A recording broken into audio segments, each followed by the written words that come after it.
Let's be real, life is tough. There is a heaviness. And I just know this, that despite what it is they're walking through and whatever they come through those doors with, it's not too big for God.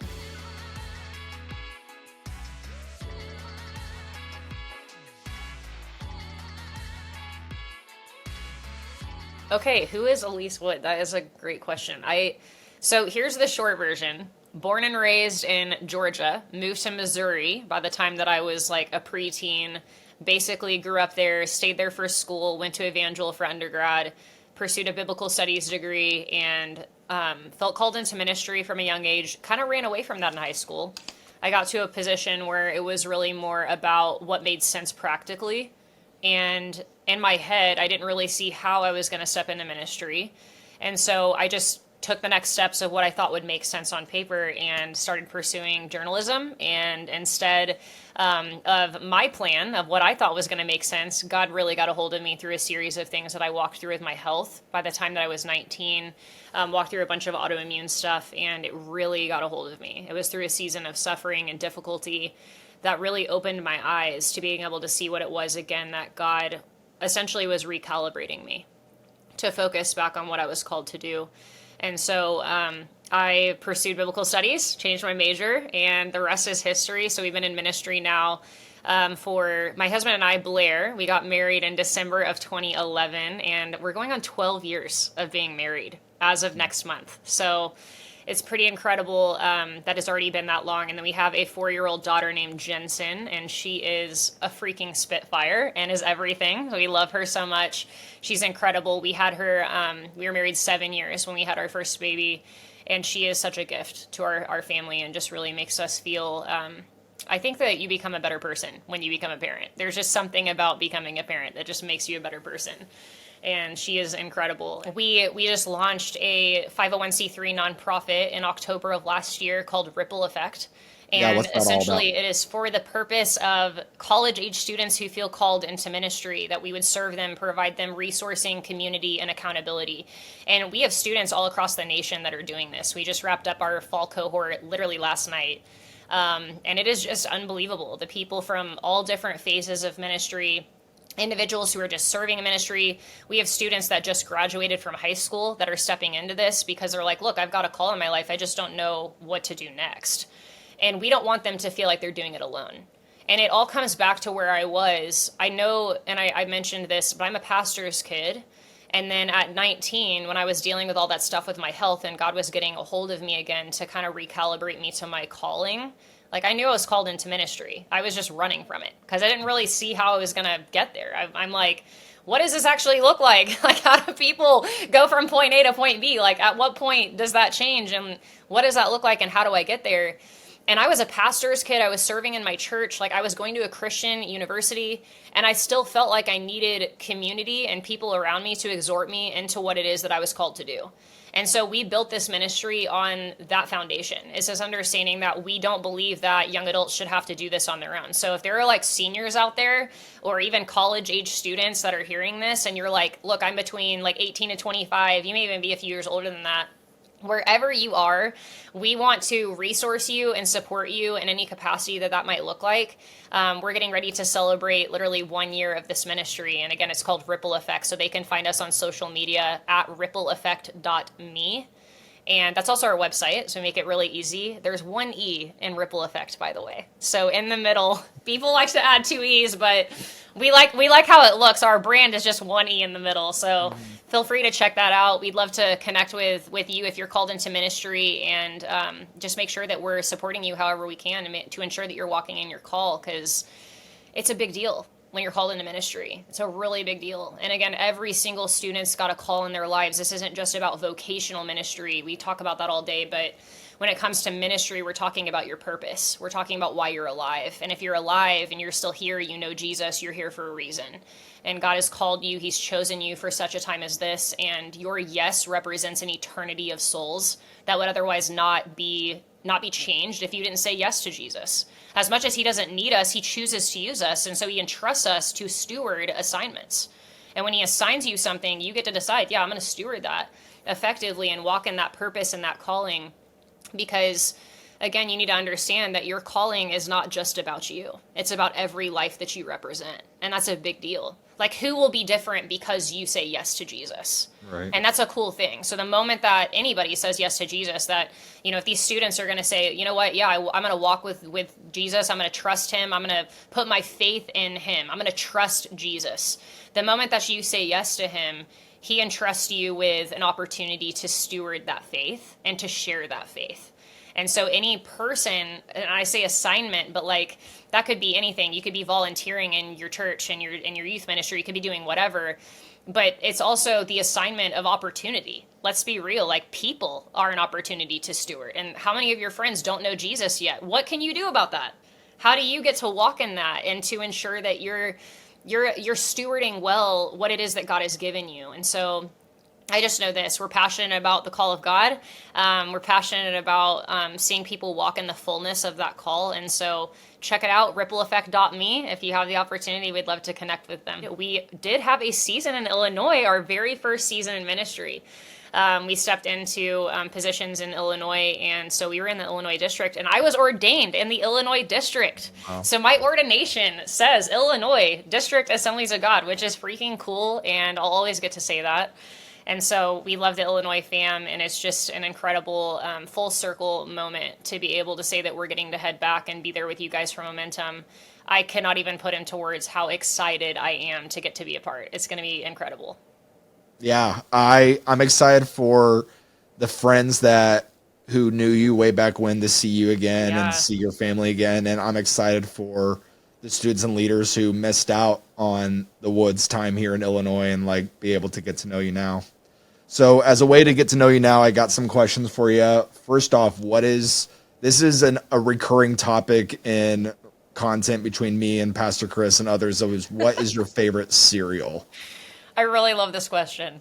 So if I'm feeling like unhealthy, because here's the thing, I'm actually pretty healthy and I'm gluten-free, not necessarily by choice. I kind of have to be. It's one of those things that like it was like I knew I needed to do it years back and finally like gave in. And then now when I have gluten, it's like really bad news. So I can't have gluten. But if I'm feeling crazy and I'm feeling unhealthy, I'm going either for Fruity Pebbles or Lucky Charms. Because in case you didn't know, world out there, they're gluten-free.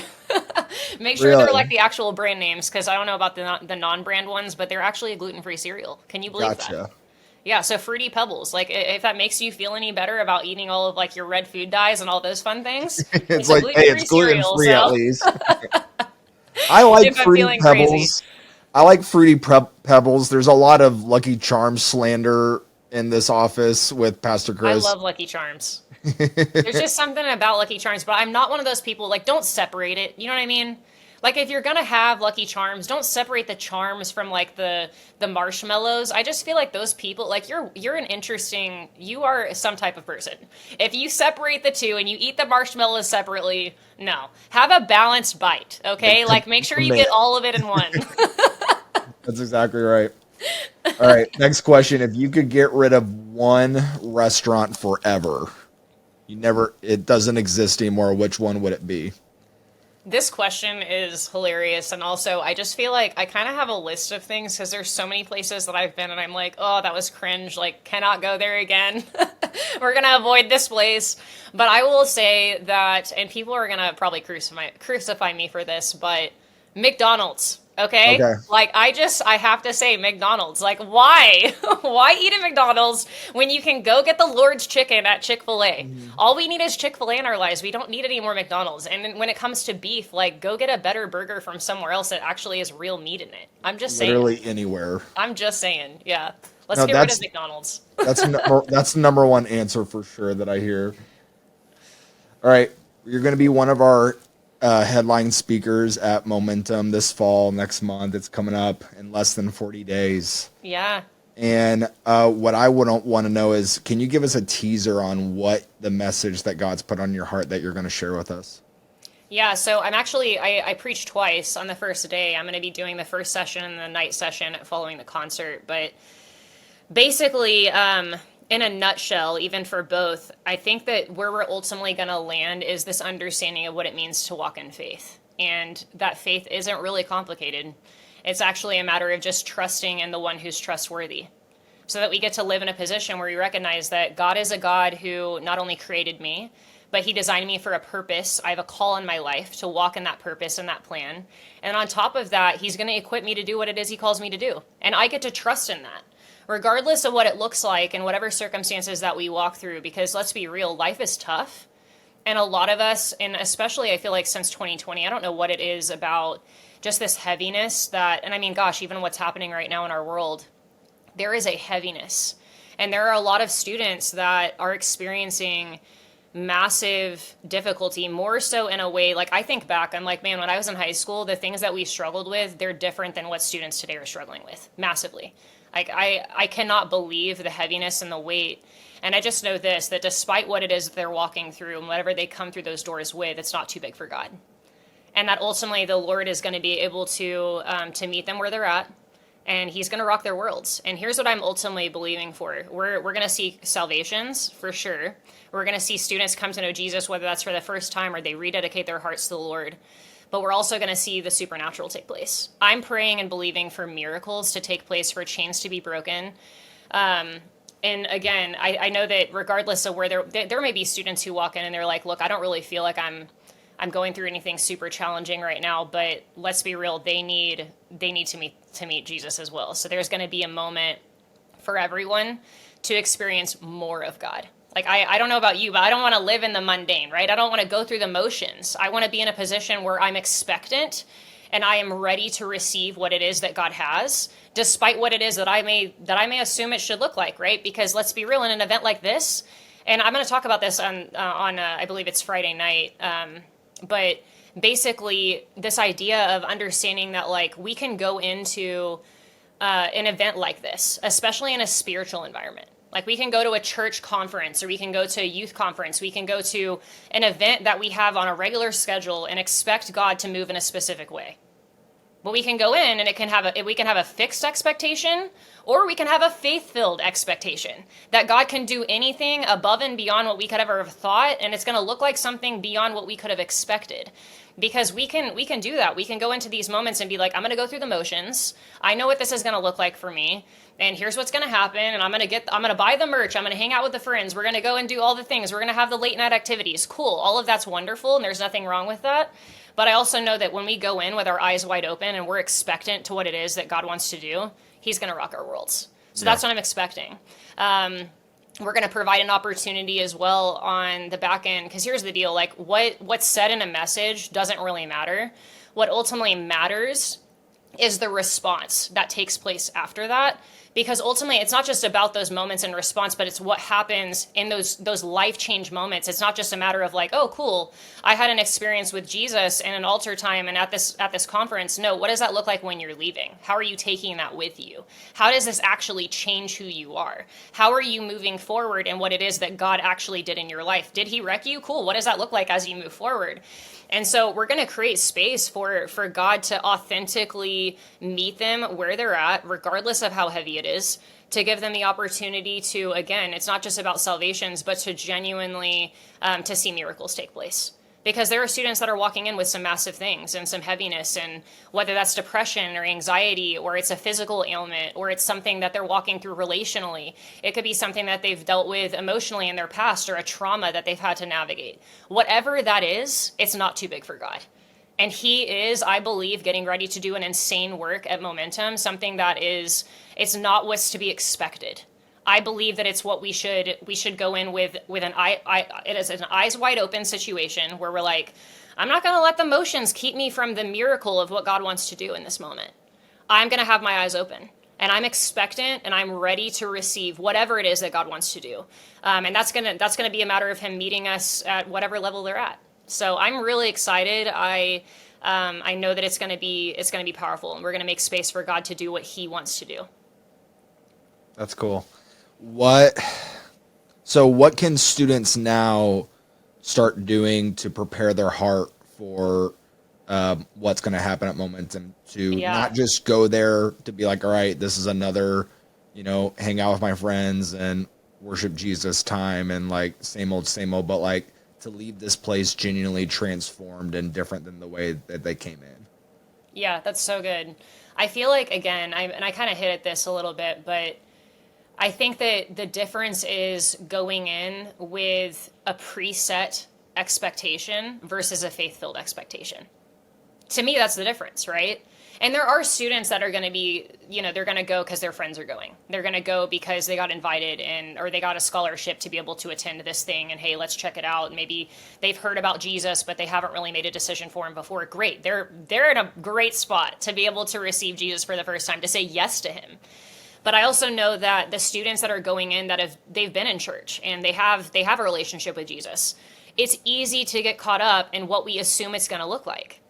Like, it's too easy to do. I mean, I've been there. I'm a pastor's kid. Like, I know the drill, okay? I've been in the church world my whole life, and it's way too easy to go into these events and to assume that we know how it's going to go, and then honestly just kind of go through the motions when we're in those moments, and really instead of giving ourselves the chance to genuinely, like, remove the walls, so to speak, or to take the walls down, to take that filter off the front of what our eyes look like, or again, this understanding of like, well, I'm just going to go through the motions. Okay, worship. Okay, here's the message. I'm going to maybe take some notes, and then, maybe they'll give us a chance to raise our hands at the end. Maybe I'll go forward to the altar time.